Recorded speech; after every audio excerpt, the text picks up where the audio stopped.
Vou conversar agora com o Guilherme Machado para trazer algumas dicas, de educação financeira para a gente. Oi, Gui, boa tarde para você. E aí, como que a gente pode lidar melhor com as finanças? Boa tarde, Lu. Boa tarde, Eduardo. Boa tarde para quem assiste a Central da Esperança. Pois é, essa doença, essa pandemia atingiu em cheio, claro, a saúde do nosso país, das nossas cidades, mas também a economia. Então, muita gente tem sofrido um pouco com as finanças nesse período por conta da conta de energia que está vindo mais cara, passando mais tempo em casa, dos pedidos de comida fora. Por isso, para dar algumas orientações de como a gente se livrar desse problema, a gente veio até São José conversar com a Luciana, que é planejadora financeira. Luciana, fala para a gente quem são os vilões nesse momento de pandemia para o brasileiro. Boa tarde. Sim, boa tarde. É um momento em que a família está toda reunida, numa rotina típica, e nós temos aí alguns vilões que podem prejudicar o nosso bolso. O primeiro deles é o descontrole em relação à alimentação, tanto nos pedidos de delivery, quanto nas compras em excesso em relação ao supermercado.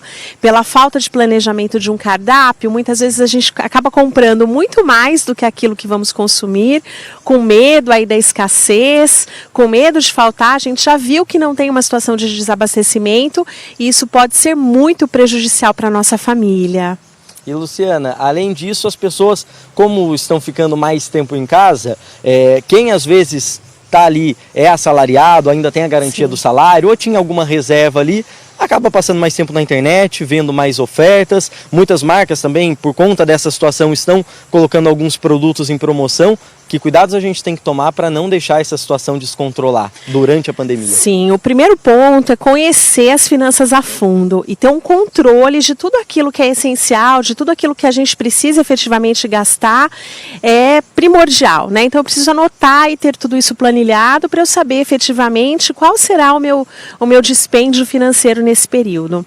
O segundo momento é se conter em relação ao consumismo. A gente fica ali sendo tentado da hora que acorda, da hora que vai dormir. Pode parecer ali uma situação tentadora, pode parecer algo muito bom, mas a gente tem que lembrar que os gastos essenciais eles continuarão. Não se tem certeza do prazo de duração dessa pandemia e inclusive quem é assalariado pode ter a receita prejudicada brevemente por ruptura de contrato de trabalho, layoff. Então eu tenho que pensar na minha reserva de emergência.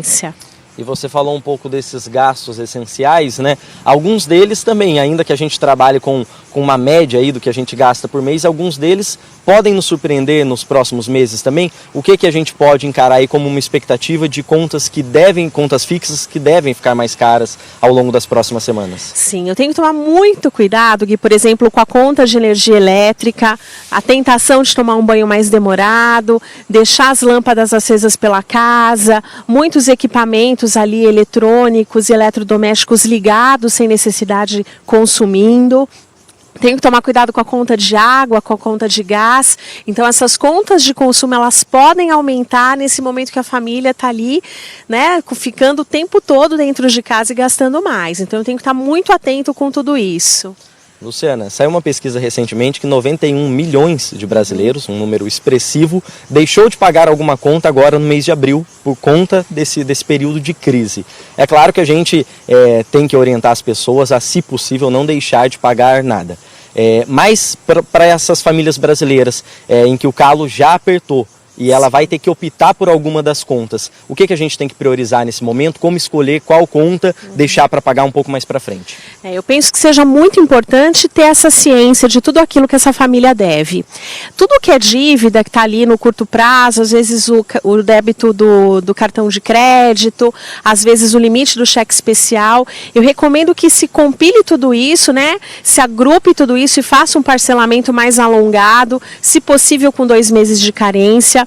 Aquelas famílias que têm ali o financiamento imobiliário, que tenham já um crédito pessoal parcelado, que tenham o financiamento de um carro, eu recomendo que procurem o seu banco e tentem postergar essas 2 parcelas para o final do contrato e assim se mantenham adimplentes, E priorizem tudo aquilo que é básico e dê uma olhada no que pode ser cortado. Às vezes tem ali algumas coisas que estão incorporadas no orçamento, que numa situação normal a gente não dá tanta atenção, mas que nesse momento podem fazer grande diferença diferença para todos nós. E aproveitando, fazendo gancho a essas orientações, Luciana, para a gente encerrar, que dicas aí você deixa para as pessoas, para a gente passar então, a partir desse momento de necessidade, a ter um comportamento mais responsável, mais consciente mesmo com as nossas contas? A ideia tem que ser essa, e daqui para frente? Sim, daqui para frente tudo isso pode ser incorporado de maneira muito positiva. Então conhecer realmente o quanto eu gasto e o quanto eu ganho e ter o hábito de poupar um pouquinho todos os meses e investir na reserva de emergência. A emergência ela acontecerá. A crise do Covid é apenas uma delas, né? Nós teremos outras pela frente, que podem ser crises generalizadas como essa ou podem ser situações específicas da família. E quando nós temos uma reserva de emergência é muito mais fácil passar por esse período.